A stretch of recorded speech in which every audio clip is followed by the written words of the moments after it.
கருப்பு பண ஒழிப்பு விவகாரத்தில் ஏழை எளிய மனிதர்கள் பாதிக்கப்படுவதாக கூறியுள்ள காங்கிரஸ், திரிணாமுல் காங்கிரஸ், இடதுசாரிகள், ஆம் ஆத்மி, சமாஜ்வாதி, பகுஜன் சமாஜ் உள்ளிட்ட கட்சிகள் மத்திய அரசுக்கு எதிராக வியூகம் வகுத்துள்ளன. அக்கட்சிகளின் தலைவர்கள் இன்று காலை 10 மணிக்கு நாடாளுமன்ற வளாகத்தில் திரண்டு அடுத்த கட்ட நடவடிக்கைகள் குறித்து ஆலோசிக்க உள்ளனர். பாஜக தலைவர்கள் மற்றும் பெரும் தொழிலதிபர்களுக்கு ரூபாய் நோட்டு தொடர்பான பிரதமரின் அறிவிப்பு முன்கூட்டியே கசிந்ததாக கூறியுள்ள காங்கிரஸ் கட்சி இது தொடர்பாக நாடாளுமன்ற கூட்டுக்குழு விசாரணைக்கு உத்தரவிட வேண்டும் என்று வலியுறுத்தியுள்ளது. தங்கள் விவாதங்களுக்கு பிரதமர் மோடி அவைக்கு வந்து விளக்கம் அளிக்க வேண்டும் என்றும் அக்கட்சி கோரியுள்ளது.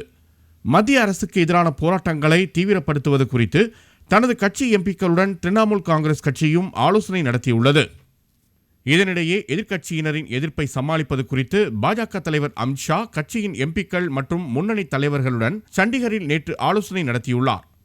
கருப்பு பணத்தை ஒழிக்க வேண்டும் என்று இத்தனை நாட்களாக கூச்சலிட்ட எதிர்க்கட்சிகள் அரசின் உறுதியான நடவடிக்கையை எதிர்ப்பது ஏன் எனவும் அவர் கேள்வி எழுப்பியுள்ளார். ஏடிஎம் மற்றும் வங்கிகளில் ஓரிரு நாட்களுக்குள் இயல்பு நிலை திரும்பிவிட்டால் எதிர்க்கட்சியினரின் எதிர்ப்பு வீரியம் இழந்துவிடும் என்றும் அமித்ஷா குறிப்பிட்டார்.